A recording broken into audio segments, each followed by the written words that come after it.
Hello प्यारे बच्चों, subscribe करना है और मैक्सिमम टू मैक्सिमम शेयर करना है।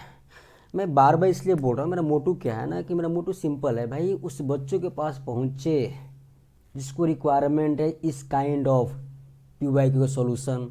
इवन जब थ्योरी पढ़ाऊँगा तो उसको भी शेयर करना आपको। अब मैं ये बोलना चाह रहा हूँ ना कि आप ना मेरी सिंपल बात बताता है, ये जनरल बात बता रहा मैं कि मैं क्या सोचता हूँ और क्या यही क्या ये होना चाहिए क्या। मैं आप लोग से पूछ रहा कि हम ये बोर्ड पे देखते हैं कि भाई एडवांस में 1 2 3 4 5 रैंक है, तो मेरा माइंड वहाँ कॉन्सेंट्रेट हो जाता है कि भाई वो क्या एटमॉस्फेयर है, क्या फैकल्टी है, क्या चीज़ें हैं। ऐसा कुछ नहीं है यार। हमारा जो बच्चा है ना, अगर उसे जेई मेंस वो बोल रहा है कि हम जेई मेंस के लायक हूँ और जेई मेंस में अच्छा कर सकता हूँ और मुझे चीज़ें मिल जाए सिस्टमेटिक वे में, वो मोटिवेशन, वो कॉन्सेप्ट मिल जाए, तो हम तो उसको वहाँ पे फोर्स नहीं करेंगे ना कि भाई तुमको आईआईटी में जाना है और तुम आईआईटी में जाए तो तभी कुछ होगा। ऐसा कुछ नहीं होता। सारा आईआईटी नहीं है, आईआईटी है, लेकिन हम हमारे रिक्वायरमेंट, हमारी जो कैपेसिटी है ना, उसके अनुसार भी देखना पड़ेगा। मैंने वो पेरेंट्स को बताना चाह रहा हूँ कि आप एक झुंड देखते हैं कि भाई यहाँ पे तो 1 to 100 रैंक है, ये है। आप अपने बच्चे का कैपेबल देखो ना कि भाई कहाँ तक पहुँच सकता है। अगर वो उसका टारगेट है कि मैं मेंस में स्कोर करूँगा 98, तो आप ये करो कि 99 प्लस परसेंटाइल लाने की उसको आप उसको मोटिवेट करो। मैं ये बोलना चाह रहा उन सारे जनरल चीज़ें में बात करना चाह रहा है कि आप अगर पैसे ले रहे हैं ना किसी पेरेंट्स से, सारे कोचिंग के लिए बात कर रहा मैं, तो भाई वो सारे चीज़ प्रोवाइड करो ना। वो सारे हर एक चैप्टर का कंसेप्ट क्लियर करो, मैथ फिजिक्स केमिस्ट्री का। मेरे पास बहुत सारे बच्चे 1 to 1 में आते हैं, बोलते हैं कि सर 2 3 महीने, ठीक है 2 3 महीने में बड़ी मज़ा आता है, उसके बाद वो तेज़ पढ़ाना शुरू कर देंगे। कुछ कंसेप्ट है उसको बहुत सारे बच्चे का फीडबैक आता है। अब बहुत बड़े बड़े ब्रांड है ना यहाँ पे, उनके बच्चे हमारे पास वो बोलते हैं। मैं ये बोल रहा हूँ, अगर पैसे ले रहे हो ना आप, तो सारी चीज़ें दो बच्चों को। आपके पास जो फाउंडेशन ब्रिज तैयार करके जाते हैं 8 9 10 से, वही नहीं है, और बच्चे आपके पास है ना। जो बच्चा जो डिजर्व करता है उसको प्रोवाइड करो। और जो जो लोग आए हैं मार्केट में बोल रहे हैं कि हमने फ़ी कम कर दिया हूँ, भाई आपने फ़ी कम कर दिया तो आपकी प्रॉब्लम है। आपने फ़ी कम कर दिया क्या मतलब, आपने बहुत सारी चीज़ें चेंज कर दिया कि जेई मेंस के हिसाब से आपने फ़ी कम कर रखा है, वो आपकी आपकी चॉइस है। बट बच्चों की और जेई मेंस के हिसाब से चॉइस है कि जिस चैप्टर को आपका टीचर पढ़ा रहा है ना, वो सारा कॉन्सेप्ट दे। वो डीप में पढ़ा है, कहाँ से डिराइव हुआ है, कैसे आया हुआ है, इसकी एप्लीकेशन कैसे करें क्वेश्चन में, और आप उस टाइप का क्वेश्चन ढूंढ के कराओ क्लासरूम में। ऐसा नहीं आपने फ़ी कम कर दिया और क्राउड में बच्चे पढ़ा रहे थे, कहाँ फ़ी कम किया आपने। आप अपने अनुसार तो अर्निंग कर ही रहे हैं। स्पेशली फॉर दोज पेरेंट्स कि आप एक बोर्ड के पीछे भागते हैं ना कि भाई यहाँ पे बड़े बड़े फैकल्टी हैं, ऐसा कुछ नहीं है। आप जेई मेंस के हिसाब से ना, ये नहीं है कि भाई जेई मेंस का आप एक औकात है, देख लो आप 5 साल से उठा कर देख लो फिजिक्स केमिस्ट्री कैसे आ रहा है। मैथ्स में है कि लास्ट का पेपर हार जाता है, उसके लिए तैयार करेंगे हम। बट एक झूठ के पीछे मत भागो ना कि भाई ये बोर्ड लगा दिया है, इनका रिजल्ट आ गया है 1 2 3 4 5 एडवांस में, तो मैं अपने बच्चों को वहीं भेजूँ। क्यों भेजेंगे भाई? अगर वो अपने नेटिव प्लेस में, अपने छोटे शहर में भी रह के वो जेई मेंस क्वालिफाई कर सकता, उसको एनर्जी चाहिए, मोटिवेशन चाहिए, वो चीज़ें चाहिए जो उसको पेपर कैसे देते हैं, पेपर में कैसे मार्क्स स्कोर बढ़ता है। एक बैग नहीं आता, धीरे धीरे बढ़ती है। कैसे क्वेश्चन का प्रेशर झेलना सीखना हो, तो वो बताओ ना। वो नेम फेम लगा दिया, आप उसके पीछे भागे रहे हो, और बच्चे जा रहे हैं, आप अपने बच्चों को भेज रहे हो वहाँ पे, वो बच्चे वहाँ पे कंप्रोमाइज़ कर जाते हैं। बच्चे, आप 11th में किसी ने एडमिशन लिया, शुरू बेसिक मैथमेटिक्स पढ़े हैं, क्वाड्रेटिक पढ़ा, तो 3 4 चैप्टर पढ़े हमने। मैं सब सारे बैच की बात नहीं कर रहा, मैक्सिमम बैच की बात कर रहा मैं। उसके बाद क्या होता है, वो टीचर आते हैं, ऐसे गुरुजी आते हैं, पढ़ा के चले गए। आपको इतने घंटे में इतना सिलेबस समाप्त करना है, उनका टारगेट होता है। बच्चे क्या करते, शुरू का जो एनर्जी लेके जाते हैं ना, छोटे शहर से बड़े शहर में आते हैं या फिर जिस शहर में वहाँ जाते हैं, दिल्ली के बच्चे दिल्ली में रहेंगे, तो वो शुरू में 4-5 महीने बड़ी मज़ा आता है उनको, लेकिन आफ्टर 5 मंथ ना, 4 मंथ 5 मंथ वो कंप्रोमाइज़ कर जाते हैं चीज़ों को लेके, क्योंकि वो मैं नहीं बस सारे इंस्टीट्यूट में सुविधाएं है डाउट के लिए, आप डाउट के लिए बैठा दिए हैं। कितने बच्चे डाउट के जाते हैं उसमें काउंट करो ना, आप कितने बच्चे डाउट पूछ रहे हैं। मैक्सिमम बच्चे तो हम देखते हैं 1-to-1 क्लास लगाते हैं, अच्छे अच्छे बच्चे क्लास लगाते हैं 1-to-1। मेरा ये कहना है कि आप पैसे कम लो। अब जेई मेंस के नाम पे बच्चों को बुला रहे हो ना, तो सारी कंसेप्ट दो, हर एक चैप्टर के एक एक कंसेप्ट दो। आप बहुत पैसे ले रहे हो ना, तो आपका तो और काम है कि भाई मैं उस टाइप का फैकल्टी रखूं, बच्चों के पास पहुंचूं, हर एक बच्चा इंपॉर्टेंट है, हर एक बच्चे से बात करूं। ये नहीं कि हमने 1-to-5 रैंक दे दिया, भाई हमारा तो जो फाउंडेशन बैच करके आया हुआ है तैयार करके वही मेरा सब कुछ है, धन है। आपने बड़ी बड़ी होल्डिंग लगा दिया भाई, first rank, second rank, third rank. अरे भाई हमारे पास 500 रैंक वाले बच्चे हैं ना, जो एक छोटे शहर से गए हुए हैं बड़े शहर में, वो सपने लेके कि भाई मुझे चलो एक अच्छे कॉलेज से बीटेक करना। तो भाई एक आईआईटी ही सब कुछ नहीं है, बहुत सारे हमारे एनआईटीज़ है, बिट्स पिलानी है, उसको वहाँ तक तो पहुँचाओ ना। आप तो आपके पास 1-to-5 रैंक आ गया, एक बहुत बड़ी रैंक आ गई एडवांस में, आप उसको दिखाया जा रहे हो, मार्केट में डिस्ट्रीब्यूट कर रहे हो, बाकी बच्चे कहाँ जाएंगे। तो ये तो पेरेंट्स को भी सोचना है। मैं ये बोल रहा हूँ कि आप बच्चों को बेसिक चीज़ें समझाओ ना। कोई ज़रूरी नहीं है कि भाई अपने छोटे गांव से उठ के मैं बड़ी बड़ी शहर में चले जाऊँ, वहाँ पे जाके ही मेरा जेईई मेंस या आईआईटी हो सकता है। ऐसी कुछ नहीं है। आप सर्च करो, गूगल करो, किसी एक्सपर्ट पे जाओ, किसी टीचर के पास जाओ, उससे बातें करो, डायरी रखो। ये मैं पेरेंट्स को बोल रहा हूँ, लिखो कि हमारा बच्चा यहाँ तो यहाँ करता है, उसको क्या क्या चीज़ें शुरू में चाहिए। आप 4-5 टेस्ट दिया, इसको जिस कोचिंग में है वहाँ पर टेस्ट दिया उसने, मान लो 5 के पाँचों टेस्ट में मार्क्स पूरा आ गया, आप समझेंगे मेरा मेरा मेरा जो बच्चा है, जो मेरी बच्ची है वो तो कमज़ोर है। ऐसा नहीं होता। उसने 10th पास किया, उसको डिजायर है कि हमको, उसको मैथ फिजिक्स केमिस्ट्री आता है, उसको डिजायर है कि मुझे बीटेक करना है, जेईई मेंस की तैयारी करना, डेट्स इतना काफ़ी है। जो टीचर उस बच्चों को पढ़ा रहा है ना, सबसे बड़ी रिस्पॉन्सिबल उसकी होती है, जो टीचर उसको पढ़ा रहा है। कैसे हैंडल करना है। आपके पास 500 बच्चे का बैच है, तभी भी आप वो मोटिवेट कर सकते हैं, वो चीज़ें बता सकते हैं, उसको रिक्वायरमेंट है। आप आए, आप पढ़ा दिए, 2 घंटे 1.5 घंटे चले गए, डाउट के लिए कोई दूसरा सर है। अरे कंसेप्ट आप पढ़ा रहे हो, डाउट के लिए बच्चे यहाँ जा रहे हैं वहाँ जा रहे हैं। अब ऐसा करो ना कि डाउट में मैक्सिमम क्वेश्चन कराओ, उस टाइप के फॉर्मेट बनाओ बैच को। मैं ये बोलना चाह रहा कि आप पेरेंट्स को ये बोलना चाह रहा कि आप अपने बच्चे के कैपेबल देखो, उसके अनुसार थोड़ा आप, पेरेंट्स का भी रोल होता है, नहीं बोल रहा, बहुत सारा रोल होता है पेरेंट्स का। आप उसके कंधे पे हाथ रखो, उसके स्टडी रूम में जाओ, उससे प्यार से इमोशनल बात करो। आप कब तक उसके बाप बन के रहोगे, कब तक उसके माँ बन के रहोगे। अरे कभी तो उसका अच्छे दोस्त बनो ना। मैं ये बोल रहा हूँ ना कि अगर आप अपने बच्चों के साथ एक फ्रेंडली रिलेशन फॉर्म कर रखते हैं ना, तो वो बच्चा ना, कोई भी कुछ भी प्रॉब्लम क्यों ना हो उसको, वो सबसे पहले आपको बताएगा कि पापा मुझे ये प्रॉब्लम हुआ, मम्मी मुझे ये प्रॉब्लम हुआ। उसको ये फीलिंग हो साला कि पूरी यूनिवर्स में जो सबसे अच्छा दोस्त है ना, वो मेरा बाप है, मेरा फादर है, मेरा मम्मी है। तो मैं मिक्सिंग इसलिए बात बता रहा कि कोचिंग का भी बहुत सारे ये है, रिस्पॉन्सिबिलिटी है कि भाई मैं फैकल्टी वैसा प्रोवाइड करूँ। सारे बच्चे इंपॉर्टेंट हैं हमारे लिए, सारे बच्चे डेडिकेशन के साथ आते हैं, शुरू करते हैं 11th। वो डेडिकेशन क्यों नहीं रहता बच्चों को। आप 10 बच्चों को बैठा के आप उसको कराया जा रहे हैं, 50 बच्चों को कराया जा रहा है, बाकी बच्चे आ रहा है जा रहा है, अब कोई फ़र्क नहीं पड़ रहा। और मैं एक और बात बोलना चाह रहा, यह बात, ये जो स्टेटमेंट है वो बच्चों के लिए है। यार मैंने जो सीखा है, और ये तो ट्रू भी है, कि अगर आप 11th-12th में हैं और जेईई मेंस या नीट की तैयारी करना चाह रहे हैं, कुछ भी है आपका डिजाइन, एनडीए है या नीट जो भी है, अगर आपने अपनी रेस्पॉन्सिबिलिटी समझ गया ना, तो भाई उस स्टेज में, उस एज में इससे बड़ी सक्सेस कुछ नहीं होती है।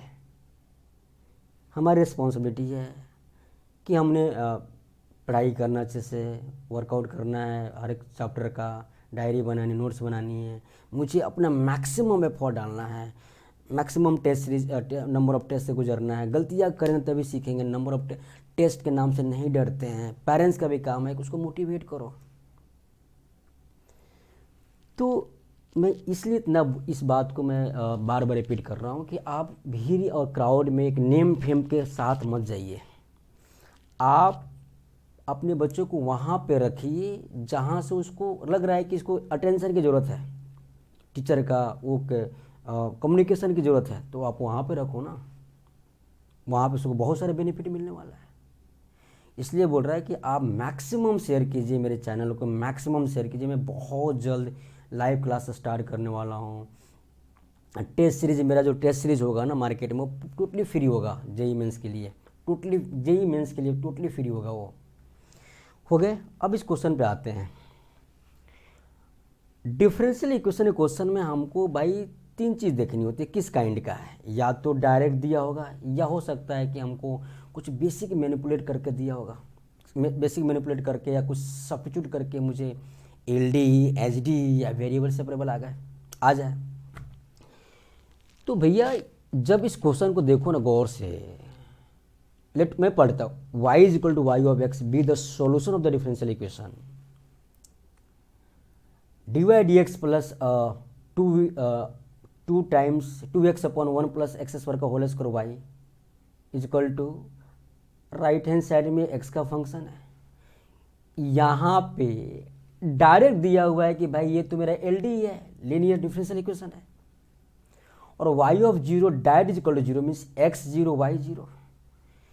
अब यहाँ पे अगला जो स्टेटमेंट है, then the area enclosed by the curve F of X direct equal to Y of X into E T power minus 1 upon X 1 plus x square and the line Y minus X direct equal to 4। तो मेरे माई बाप, ये तो बहुत ही simple चीज़ दिया हुआ है, एक लाइन है जिसका ग्राफ मुझे मालूम है। अब मेरा टारगेट क्या है? टारगेट ये है कि मैं कहीं से F of x find out कर लूँ ना, तो मेरा प्रॉब्लम सॉल्व हो गया। उसके बाद तो area under curve question form हो गया है। ग्राफ ड्रॉ करेंगे, upper curve minus lower curve, ये मुझे आता है। तो first need to find F of X. अब एफ ऑफ एक्स के लिए मुझे लीनियर डिफरेंशियल इक्वेशन दे रखा है, तो पहले क्या निकालेंगे? I F. तो भाई आई एफ निकालते कैसे निकालेंगे? आई एफ क्या होता है मुझे मालूम है, E T D power integration of F X D X. तो एफ एक्स क्या है मेरा? 2x upon 1 plus x square का whole square, this is 2x upon 1 plus x square का होल स्क्वायर dx।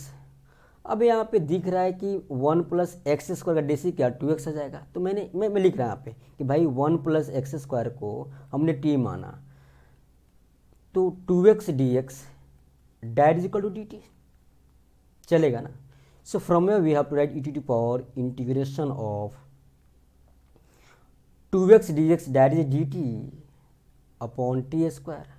अब इसके इंटीग्रेशन क्या, E T to power minus 1/t है जी, E T to power minus 1/t। आपने टी किसको माना? तो डायरेक्ट इक्वल टू मेरा आई एफ कह रहा है E T to power minus 1 upon 1 plus x square. मुझे आई एफ आ गया, शानदार तरीके से आई एफ आया मेरे पास। I F is equal to E T to power minus 1 upon 1 plus x square. अब मैंने इसको सर्कल किया, आई एफ आ गया। अब एल डी में क्या होता है, किस फंक्शन को आप डिफ्रेंशिएट कर रहे हैं? तो वाई को कर रहे हैं, तो रिक्वायर्ड सॉल्यूशन क्या होता है यहाँ पे? Y into I F direct is equal to integration of I F into right hand side जो एक्स का फंक्शन है डी एक्स। अब मेरे पास ना चीज़ें तो आ गई है, आई एफ तो निकाल लिया हम, तो Y into I F E T to power minus 1 upon 1 plus x square direct is equal to integration of E T to power minus 1 upon 1 plus x square into what is right hand side में क्या है? X into E T to power X into E T to power 1/1 plus x square. अब देखो ना यार, बड़ी simple बात है, बेस बेस से में पावर ऐड होता है, दुनिया जानती है। तो मैंने क्या बोला यहाँ पे, that is equal to, from way we have to write -1 + 1 0 e⁻01 means क्या होगा, दिस इज 1/x है ना, दिस इज, ठीक है, यानी 1, जस्ट अ मोमेंट, ओहो x इंटू है ना ये, ठीक है, that means x into D X, that is equal to x² / 2 + c। यानी मेरे पास सॉल्यूशन आ गया, general solution y into e⁻1/1 plus x square, that is equal to x² / 2 + c। हाँ जी। अब क्वेश्चन में क्या दिया हुआ है, बड़ी सिंपल बात है, y ऑफ 0 दैट इक्वल 0 ना, तो x इक्वल 0, y इक्वल 0। अब यहाँ पे मैं y 0 रखूँ तो लेफ्ट हैंड साइड 0, x 0 रखूँ तो 0 + c, डेट मीन्स c क्या है, 0 आ गया। अब मुझे c 0 आ गया तो क्या y into e⁻1/1 plus x square is equal to x² / 2। ये मुझे ना एक पर्टिकुलर सॉल्यूशन आया डिफरेंशियल इक्वेशन का। अब उन्होंने क्या बोला, उन्होंने बोला कि भाई आपको area under curve means area of region find out करना है, एक लाइन है, कर्व है, कर्व क्या है, f(x) equal to y of x। तो भाई मेरे पास y ऑफ x तो ही आ गया, जो y ऑफ x है वो क्या है यहाँ पे, x² / 2 e⁻1/x स्क्वायर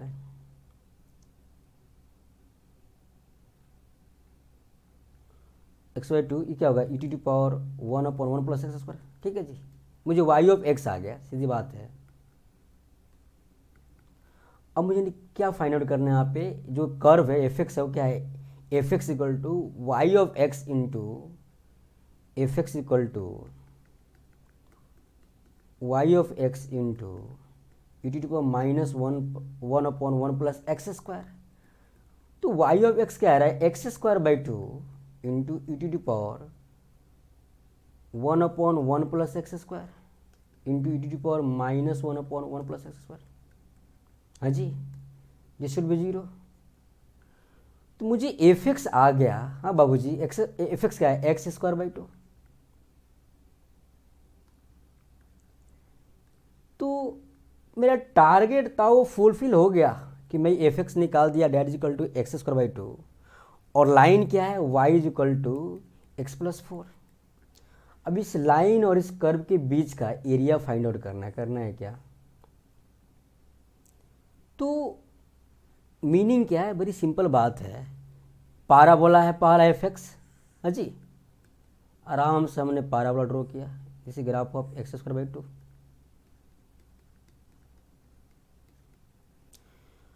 अब x+4 का लाइन कुछ ऐसा होगा, y इक्वल टू एक्स, एक मिनट देख लो क्या था, y equal to x+4, right, हाँ जी, इसी ग्राफ ऑफ x+4, x का होगा तो x+4 कैसा लाइन है, कुछ होगा,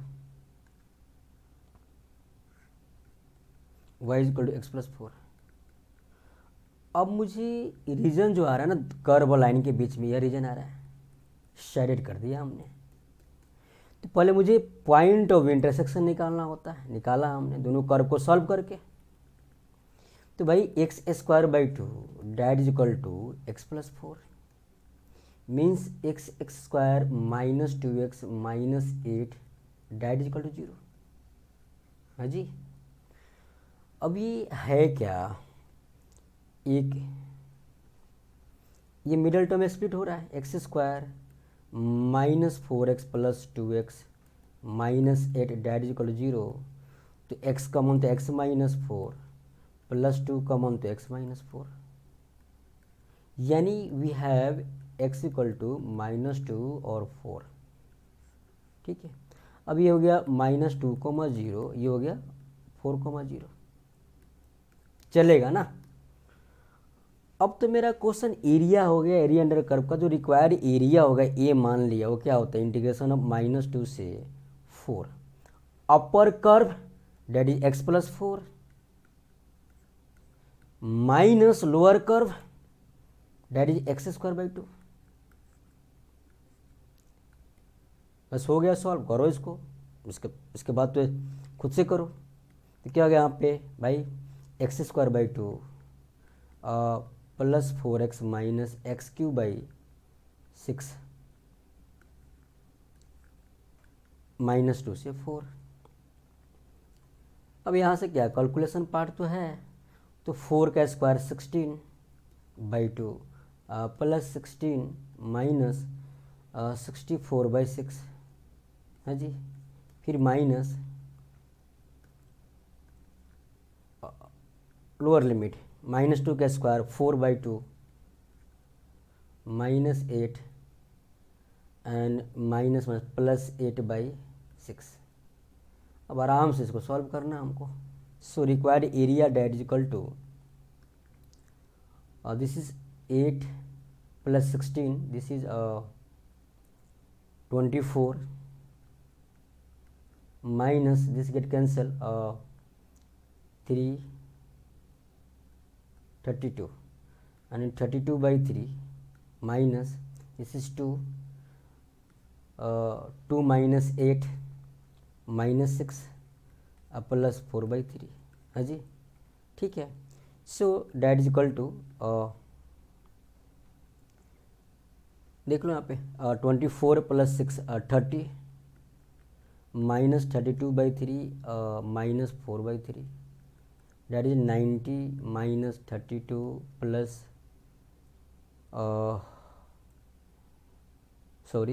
90 minus 32 minus 4 upon 3. So that is equal to this is 90 minus 36 by 3. So that is equal to this is 4 54 by 3, that is equal to 18. अब जो उस रीजन का उस रीजन का रिक्वायर्ड एरिया क्या रहा है, 18 square unit. This is required answer. अब कौन सा ऑप्शन राइट है उसके देखना है। न्यूमेरिकल बेस्ड क्वेश्चन है, तो रिक्वायर्ड आंसर क्या होगा, 18 स्क्वायर यूनिट।